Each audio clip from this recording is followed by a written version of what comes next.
नमस्कार दोस्तों, स्वागत है आपका अपने YouTube चैनल स्टडी आउटलुक में। और आज हम बात करेंगे प्राचीन इतिहास की। इसके अंतर्गत आज का हमारा टॉपिक है प्रागैतिहासिक काल और हड़प्पा सभ्यता, जिससे संबंधित 25 महत्वपूर्ण प्रश्न की बात करेंगे हम, जो कि विभिन्न परीक्षाओं में पूछे जा चुके हैं और आने वाले परीक्षाओं के दृष्टिकोण से बहुत ही महत्वपूर्ण है। तो पहला प्रश्न है हमारा, हड़प्पा के लोगों की सामाजिक पद्धति कैसी थी? 4 ऑप्शन है यहाँ पे। ए उचित समतावादी, बी दास श्रमिक आधारित, सी वर्ण आधारित या फिर डी जाति आधारित। तो इसका राइट आंसर है ऑप्शन ए उचित समतावादी। आगे देखते हैं, सिंधु घाटी के घर किससे बनाए जाते थे? यहाँ पे 4 ऑप्शन है। ए ईंट, बी बांस, सी पत्थर, डी लकड़ी। तो इसका राइट आंसर है ऑप्शन ए ईंट। सिंधु घाटी के घर ईंट के बने होते थे। सिंधु घाटी संस्कृति की अगर बात की जाए तो सिंधु घाटी संस्कृति की नगर योजना प्रणाली इसकी विशेषता थी और यहाँ के सामान्यतः लोग ईंटों के मकानों में रहते थे। इस संस्कृति में अधिकांश मकान ईंटों के बने होते थे। चलिए आगे देखते हैं, हड़प्पा के निवासी ए ग्रामीण थे, बी शहरी थे, सी यायावर थे मतलब खानाबदोश थे या फिर डी जनजाति थे। तो इसका राइट आंसर है ऑप्शन बी शहरी थे। हड़प्पा सभ्यता एक नगरी सभ्यता थी, इसलिए यहाँ के अधिकांश निवासी शहरी थे। चलिए आगे बढ़ते हैं, अगला प्रश्न है, हड़प्पा वासी किस वस्तु के उत्पादन में सर्वप्रथम थे?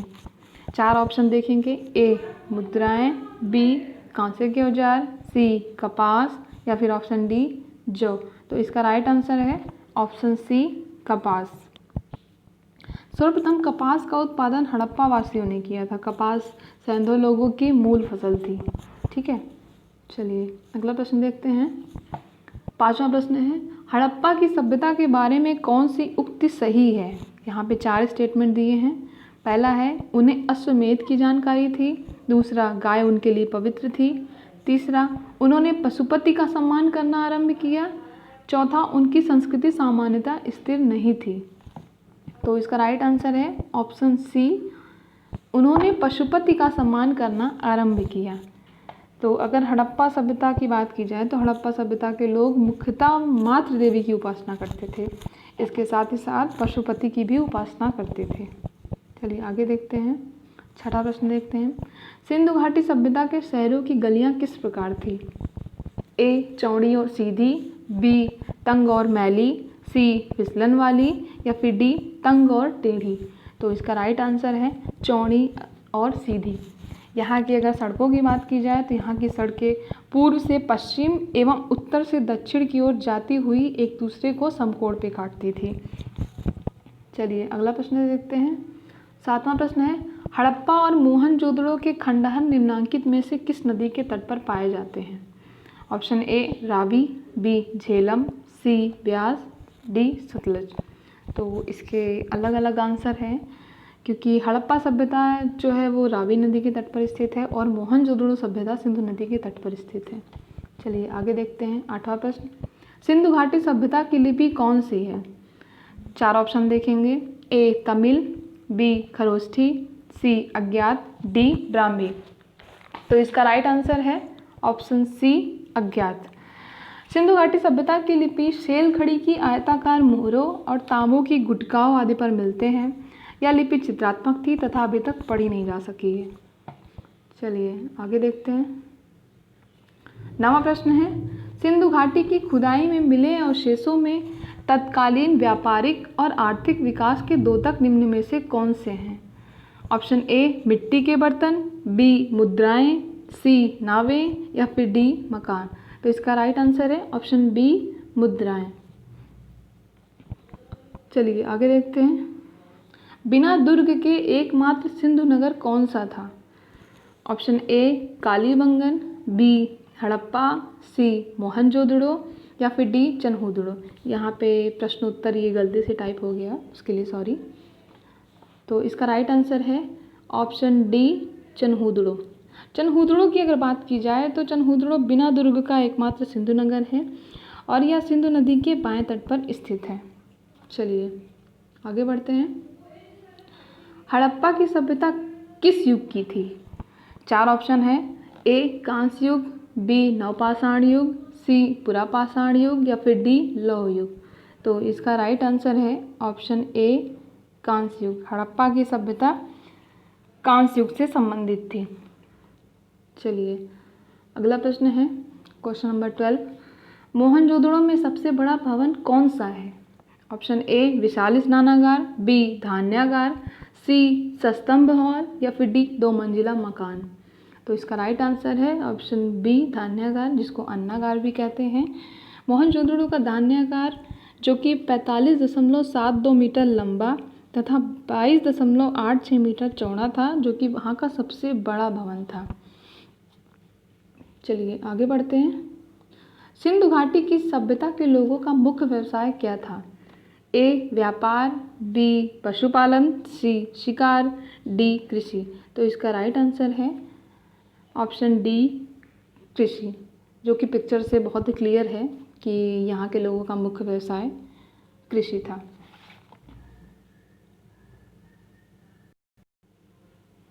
अगला प्रश्न देखते हैं।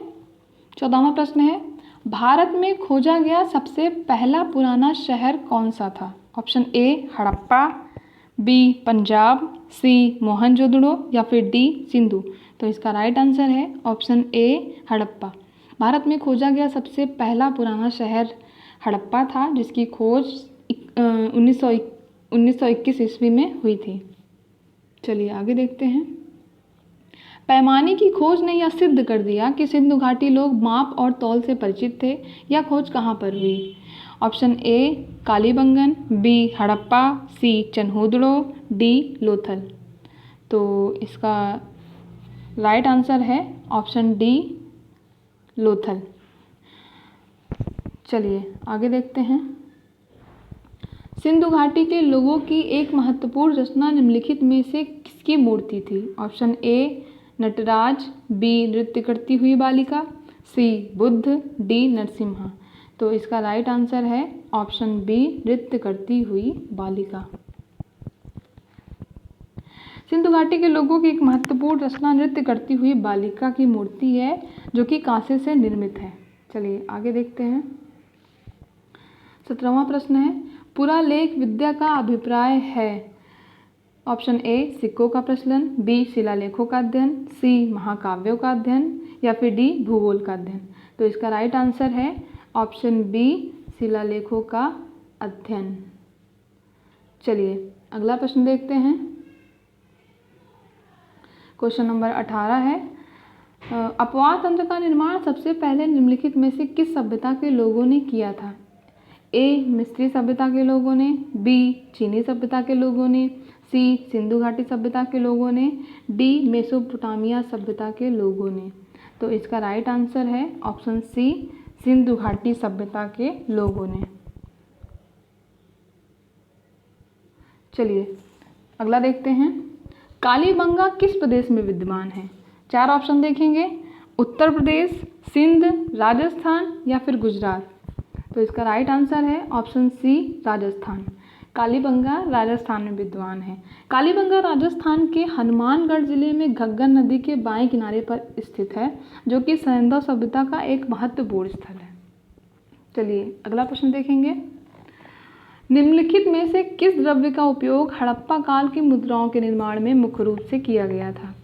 ऑप्शन ए टेराकोटा, बी कांसा, सी लोहा, डी तांबा। तो इसका राइट आंसर है ऑप्शन ए टेराकोटा। चलिए अगला प्रश्न देखते हैं।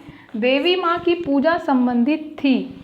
ऑप्शन ए आर्य सभ्यता के साथ, बी भूमध्य सागरीय सभ्यता के साथ, सी सिंधु घाटी सभ्यता के साथ या फिर डी उत्तर वैदिक सभ्यता के साथ। तो इसका राइट आंसर है ऑप्शन सी सिंधु घाटी सभ्यता के साथ। पुरातात्विक साक्ष्यों से प्राप्त मातृ देवी की मृण मूर्तियों से इस बात का ज्ञान होता है। चलिए अगला प्रश्न देखते हैं। 22वां प्रश्न है हमारा, हड़प्पा सभ्यता की खोज किस वर्ष में हुई? ऑप्शन ए 1935, बी 1942, सी 1901 या फिर डी 1922। तो इसका राइट आंसर है 1922। हड़प्पा सभ्यता की खोज 1922 ईस्वी में हुई। चलिए अगला देखते हैं। निम्नलिखित में से कौन हड़प्पा संस्कृति के अध्ययन के साथ संबद्ध नहीं है?